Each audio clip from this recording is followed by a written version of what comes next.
guys nowadays, they throw a lot of words. But words without action have no meaning. Unfortunately, there's a lot of men out here that are still boys. Welcome back to the Khun Camp podcast. Woo! Episode number 2. Let's go, everybody. Snap it up, snap it up. So it's useless. Don't say it if you don't mean it, and don't say it if you don't act upon it. Or I don't know, they're just throwing around I love you to everyone without meaning it. This is how it feels. Or they say step A, but they don't do step B. And I'm like, why do you say that? What's your intention of saying something if you don't like let the action follow? they don't back it up. And They then it just feels say like whether like you're lying or like you're just throwing things without meaning them. And then it shows me that the person is not serious. Don't waste my time. What is really making me so sad is like that there's no responsibility and there's no respect. If you step back, it's okay. Everyone has a reason. It's fair. But just say goodbye. Would you do that to one of your family members or your friends? No. But because you don't know me, you can disrespect me? No, you can't. I have more respect for the women that I've matched with, that I've chatted to, and they say that, hey, the vibe isn't working. I want to part ways. I respect that immensely more than someone that just disappears. Like it never happened. We are here today to talk to you guys again about dating. We're going to be talking about, of course, the online dating. And we're also going to talk about dating within age ranges, and how that changes throughout time and as you grow and as you change. And I have a career coach with me today. Please introduce yourself to the people. Franzie. Hi, Sean. Thanks for having me here. Hi, everyone. My name is Franzie. I'm 32 years old. Woo. I'm a career coach and I'm also a trainer. I love to support people to grow, to learn something new about themselves and to grow their skills. I love traveling and I enjoy dating. Not so much recently, but we're going to talk about that later on. But yeah, one fun fact maybe about me, I never dated a German. I'm from Germany. I love the world. That's why I became a digital nomad. Digital nomadism. How do you make this type of lifestyle work when it comes to dating for all the people that are at home? They're not nomads. They're just living the normal life, stay and grow up in one area. That dating versus our type of dating, pretty different. Do you have any lights on that you'd like to share just real quick about that type of lifestyle when it comes to dating while traveling? Sure.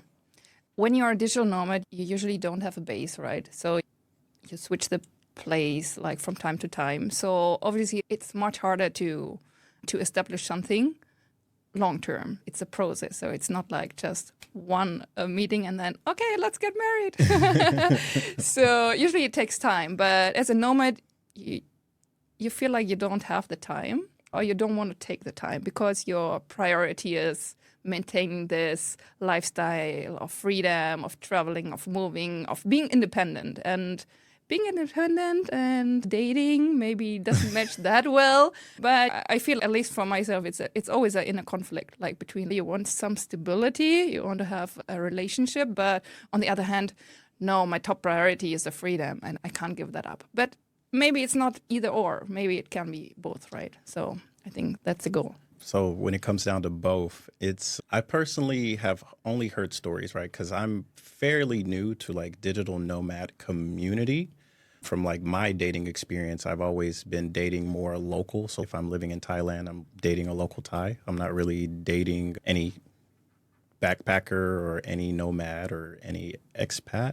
Right. I never really looked in that area. But when it comes to dating while being a nomad, I've heard stories of how it can be very successful, how there could be like a husband and a wife that are traveling together and they're going to these different places together and sharing these moments and these memories. And I've also heard the same thing, except a horror story where it's like they're in the nomad community, they're together, everybody knows they're together. And then when they break up, everybody knows why. So for sure, there's a lot of balance within that, right? Because at the end of the day, we're human beings. We're also looking for community, right? And when you have community, you end up dating within the community.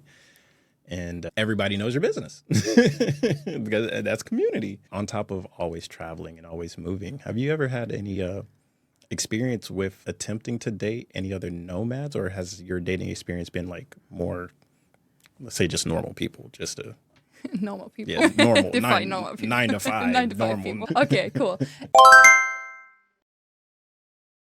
Actually, for me, in the past, I was not targeting nomads specifically to date because for me, it's about the person. Like in the end, I don't know with whom I'm going to end up, but it's not, oh, I'm ending up because he's a nomad or something. It's like about the person itself. What you said, I agree. I did the same actually. Most of the time, I'm dating locals.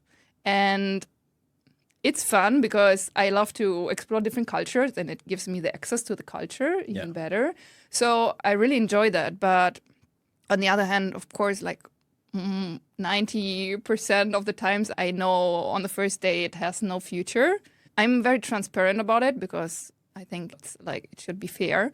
But this is what I realized, it really sucks because it has no future. So I feel like, okay, now I need to get into this community, which is actually not my main goal to be a nomad. Like my motivation to be a digital nomad is to really live with locals, to embrace the local culture, which means usually I stay away from those bubbles or those nomad communities. But when it comes to dating, probably it makes more sense to mingle with the nomads. Sure. But I don't know. I feel like I don't want to be too stiff about that or to be like to narrow myself down just because it has more potential. Oh, that's pretty big. Honestly, I was not expecting that, ladies and gentlemen. Oh, that's interesting. So what makes it very intriguing for me is because like when I've purposely started dating with intention, right? I'm dating to marry or I'm dating for kids or I'm dating just for a long relationship in general. Right. I've realized for myself that it either has to be a nomad woman or it has to be a woman that's just like willing to travel in general because of lifestyle. Right. Yes, I have a lot of experience, like especially I lived in Egypt for 1 year. So it's also about, depends on which culture you live in. It also has a huge impact, like culture, Absolutely. religion, how people grow up, their mindset, and can they even afford to travel? Like most people I've dated, they can't afford to leave their country. So I know it would all depend on me always going back and forth. And I was like, no, I'm not there yet to sacrifice that much. So yeah, it's true. You need to know what is your intention. And also for me, I feel like the cultures I feel attracted to, they're very like more the collective cultures. But on the other hand, I feel like I don't want to have kids, but they all want to have kids. So it's also a mismatch. So I feel like, oh my God, I really need to narrow down. And I was like, who is left? I was like staying 1 month with an anthropologist in Chiang Mai, and we really analyzed. And she said, you need to head to Australia and New Zealand because I think they're gonna match your style. I was like, okay, but it's like, I don't know. I don't want to be too strategic about it. What? Do I have to be? I don't know. I feel like it should not be like a business plan. I know what I want. I know what I value and stuff. Like it should flow, right? But so that makes me like wonder, like you say flow, like how it should be. But like you say yourself that from a first date, you can see if it's going to work or if it's not going to work. And if you do open up that strategy, and like even the anthropologist friend is, here's your locations. What's really stopping you from doing it that makes you not want to be strategic, even though like you want to date culturally, but culture has family values. They want to see the family grow. So what do you do in that position then? A good question.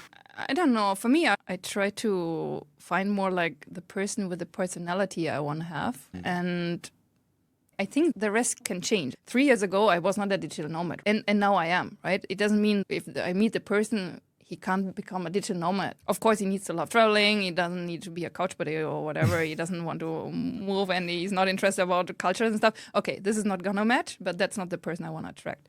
I think everything is possible, right? That is true. But I love to romanticize the world and everything. So I'm aware of that. And I'm wondering, like, when it comes to the dating, of course, we've all used the dating apps because it's easier, right? The barrier of entry is easier. You don't really have to, for a lot of people, they don't have to commit at all. Some people are just on there just to swipe. And if they get a match, like they talk a little bit, but they never have intentions of meeting. It's like an ego boost. Ooh, this many people like me. And it's interesting. Is it for guys? Or I don't know. For me, I would not agree on that. So For some men, they have told me and they've shown me over 500 matches. Impressive. Now I feel challenged. Download the app again, which I deleted last week. He has 500 matches. You think he's going on 500 dates? Probably not. No. Very selective at that point, right? Out of the 500, maybe going on maybe a date every day because you have 500, right? Oh my God, that's so stressful. You will forget all about the names. You will end up in a mess. Don't do that. I tried dating 2 people at the same time and I badly regret it because I got caught. So don't do that. Lesson learned. Right? And you learned the lesson early. So it's out of the way. You don't have to do it again. But I'm wondering when it comes to like, when you're being selective, right? When we're selective on a dating app versus selective in person, it's pretty different because you can see profile, you can see the intention, you can see everything on a profile versus like cold approach. You just see somebody and you're like, oh, I want that. Or I like that. And then you just go approach, but you don't know anything about them. Yet for some reason, that is more natural to just go up to somebody, talk to somebody, learn about them. And then you have the dating app where it's like, at the end of the day, I've realized in general, a lot of it boils down to the check mark. Like, how many checks does this person fit before I'm saying I'm going to be committed?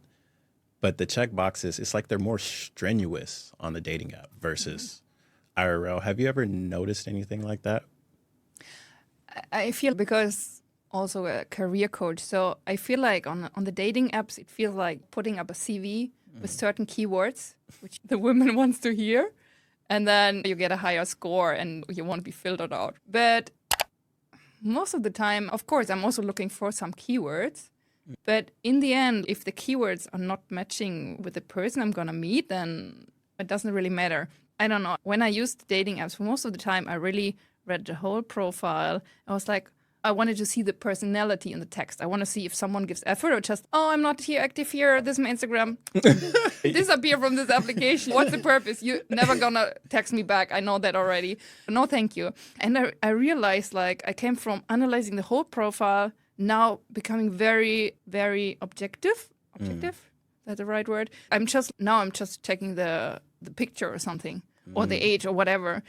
But I don't read the whole text because I know in 90% of the cases, they don't even reply back. And I'm like, why? In real world, you would not do that. I think you would not do that easily, right? That you just like, hi, you talk to, hi, and then you step back, you disappear. Oh my God. Just totally phases out of reality, not even here anymore. But still, those are real people. Like some fake profiles, okay, exist, but usually they are real people. If I meet them in person, then they are different. So, I don't know. It's interesting. It sounds like you were putting in a lot of effort, but not a lot of return. Right. But I've also heard this on the guy perspective. Of course, like a guy, you know, he gets a match with a girl, but this girl, she also has 100 matches. So like when you're trying to stand out with the first message, if you do send the first message, it's like, how are you going to stand out versus the other guys that are probably like, hey, sexy, or hey, you're beautiful, or just, hey, here's my Instagram. Right. Whenever you're trying to navigate that, it's totally different, like IRL. But also it's so many people, it sounds, are trying, but then it sounds like a lot of people in general, like maybe even the majority, just are not trying. So if we're on the dating app, you're supposed to be trying to get dates. Why are people not putting an effort to get dates? And that's a big question mark. I'm trying to get the answer. So I was hoping to get the male perspective from you today. So I was like, yeah, why are you here? If you have no interest, then just delete it. Like, what's the purpose apart from the ego? The ease of access, because there's so many, like, we're in Da Nang. Shout out to the Walkabout Studio in Da Nang, Vietnam. You literally just go down to the beach around 1700, around sunset, and you see everybody out there in bikinis and swimsuits, and it's like a whole 5-course meal for whatever you want, whatever your version of, I want that person for whatever reason. It looks literally like whatever you want to pick. So if you put it onto the dating app, it's if you pay, because a lot of guys, we have to pay. It's in the woman's favor. You don't have to pay. But for the men, we have to pay. We have to spend the money. It's pay to win. And that's all I have to say on that. But Okay, yeah, I will share a different perspective later. Yeah. oh, for sure. I'd love to hear it. Absolutely. So it's because there's so many options. There's so many choices, right? Some people have 500 matches. Some people have 100. Some people, they don't have any. Some maybe have 10. If you only have 10 matches, it's easier for you to really look at it and be like, okay, who do I really want? Or maybe it's 10 matches and they're desperate and they're just saying the same thing to everybody.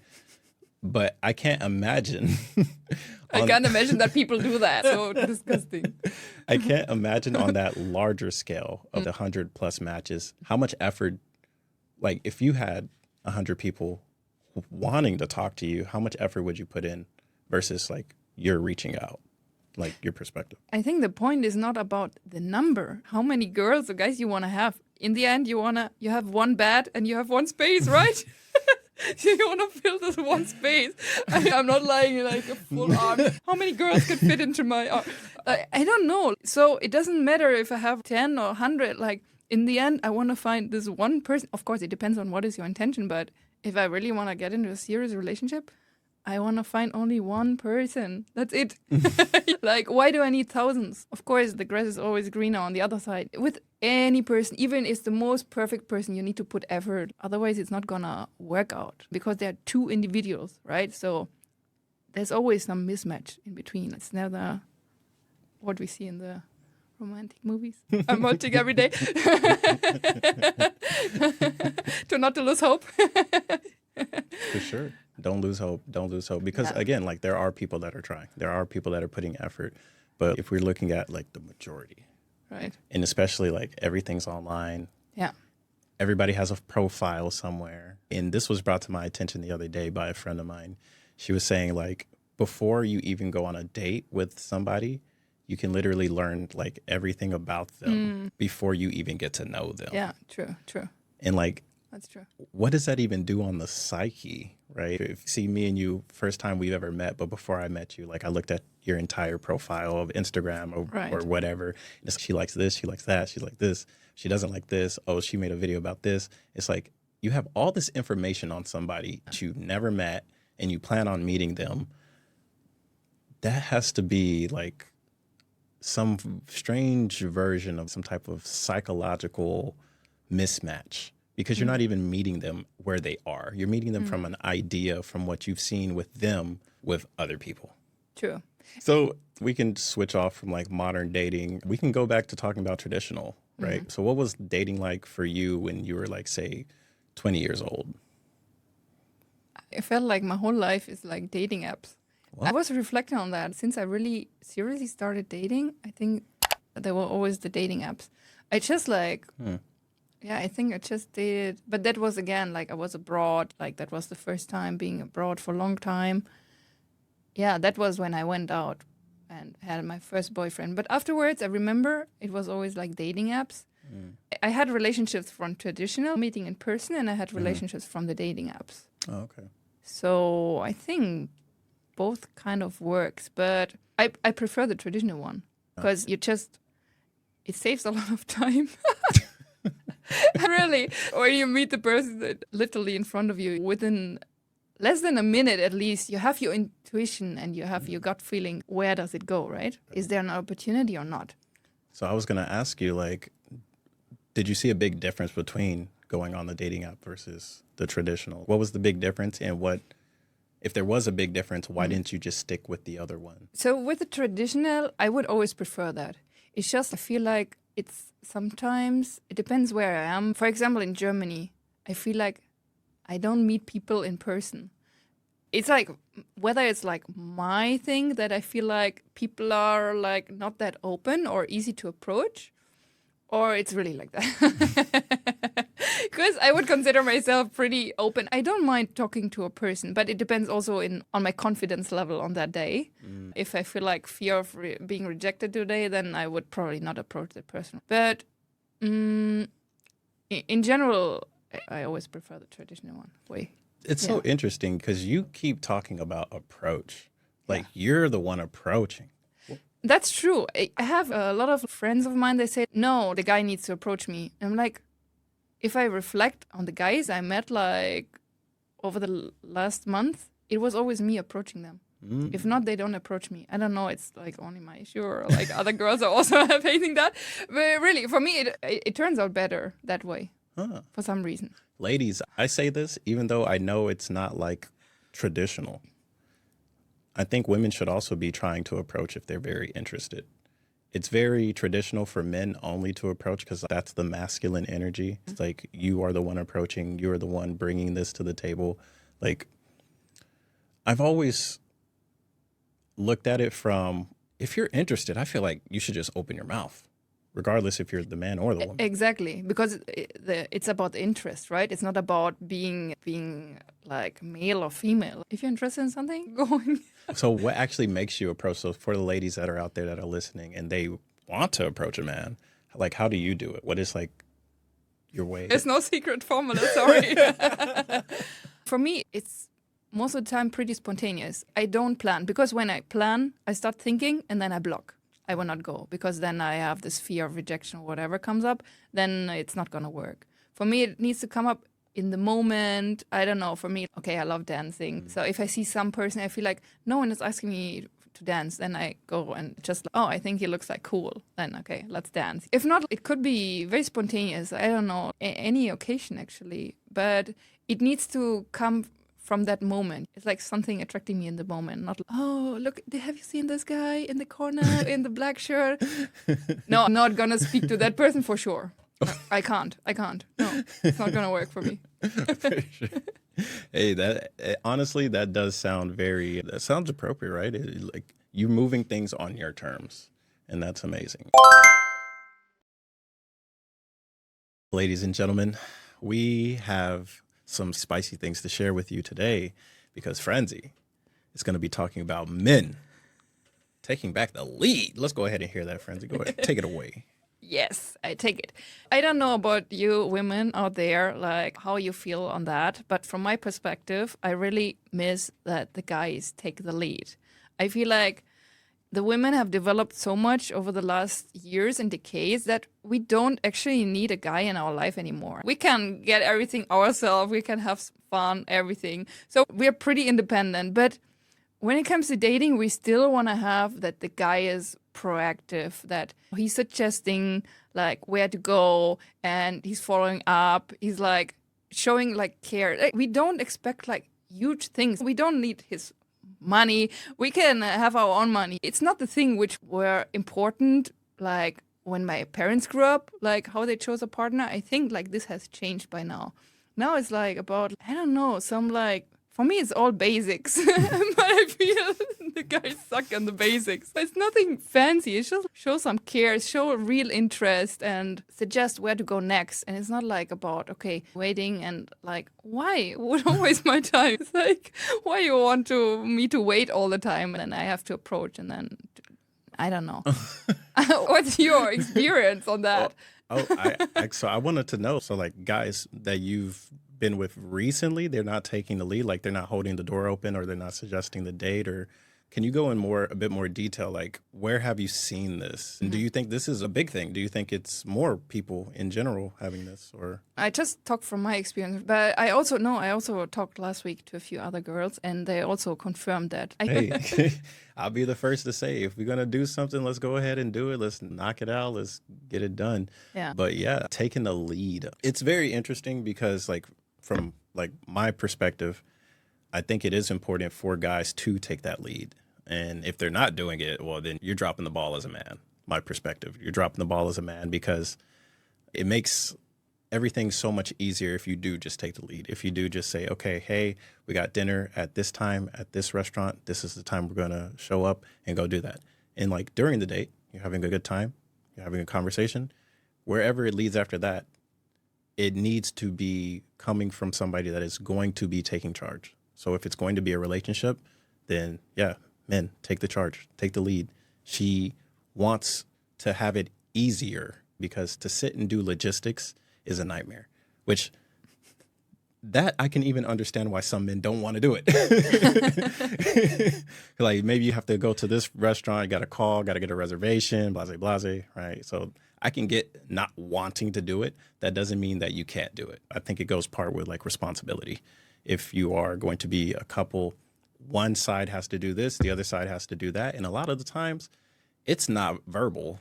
It's just something that it is supposed to happen, which is, again, I will come back to this because unfortunately there's a lot of men out here that are still boys. They have this thing called pores aeternis. Absolutely. This is a old philosophy of the men, quote unquote men, that never got to become men. Because back in the day, in tribal society, we'll talk about Native American culture because it's one of my favorites, right? You take a 13-year-old boy, he's still a boy, and now it's, here's your knife, you're going to go out into the desert, and you come back in 5 days, sometimes 10 days, however long, you just come back. And when that boy goes through that struggle of being alone, having to survive, going through wilderness, and nobody's there to save you, nobody's going to come rescue you, that's when the man appears. That's when you truly wake up from being a boy. And when you come back to the village, everybody knows you're a man because every other man had to do that same challenge. It was tradition. It was part of the community. You had to do this to prove that you were worthy. And if you weren't worthy, a lot of times you died, unfortunately. And as society has progressed, we have cities, we have skyscrapers, we have all of these things to make us more comfortable. We don't have anything to make you a man unless your family's going to do it. This I wanted to say, it also depends on the way how you grow up, right? Like, how does your mom treat you? Because a lot of boys are so attached to their mom, and if she's like super pampering him the whole time, then, oh, come and you get some food and I wash your clothes, whatever. You don't need to grow up. You can stay with me your whole life. No, then of course it's not going to work. And nobody's there to say it. Unfortunately, a lot of, again, men, quote unquote, they're not there for their children. So how can you really expect these boys to become men in a society that hasn't taught them how to become a man? And there's no man to teach them because that man is still a boy. He just knows how to make children. And I see it as, it's unfortunately like a systematic issue. It's like structure broken down because maybe great-grandfather used to beat great-grandson. And for some reason, it's okay, we're going to stop that trauma, which is understandable. Right. You shouldn't just be beating your kids. But there has to be some way to go from a boy to a man. And it has to be from community. It can be solo. Unfortunately, some kids have to grow up the hard way and they become men really fucking fast because they're in the streets. They have to see violence and that violence turns you into a man. But there's more ways to turn into a man than just violence. We definitely need to bring more attention to that so men can become real men. They can really understand what it is to be a real man. And I'll just give an example of what a real man is because it is very blurry, very murky. A lot of people don't even know what a real man is. A real man is someone that is willing to take responsibility. Not you're being responsible because you have to, not because your mom told you to be or your girlfriend told you to be responsible, not because, damn, I have a baby on the way, so now I have to be responsible. No, you have to willingly want to take responsibility. And I've noticed something, fellas, ladies as well. The more responsibility you take on for society, the bigger your bank account gets.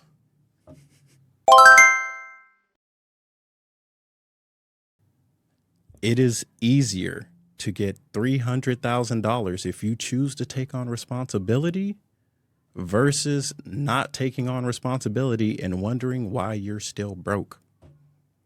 I think like the whole life is about taking responsibility. It's like I am where I am because of how much responsibility I'm taking for my life. Yes. So it's not only a male thing, I would say. It's like in general. I mean, for me as a girl, I also need to take responsibility. If not, I'm not showing up the way I want to show up to the guy. So, Franzie, I feel like you already take a lot of responsibility. You're out here grabbing men on the dance floor, talking about, hey, I want to dance. Let's go. because I want to enjoy my life as well, I need to take the responsibility to enjoy. So Crazy how that works. But yeah, that would be like my response to that. Like, unfortunately, there hasn't been a lot of guys that got to become men through actual trial. used to be trial by fire to become a man. And unfortunately, we don't really have this. And it probably is a reason why a lot of that is showing up as well with like online dating culture. What is really making me so sad is that there's no responsibility and there's no, for me, it's respect. It's like a matter of respect. For me, it's super disrespectful. For sure. Would you do that to one of your family members or your friends? No.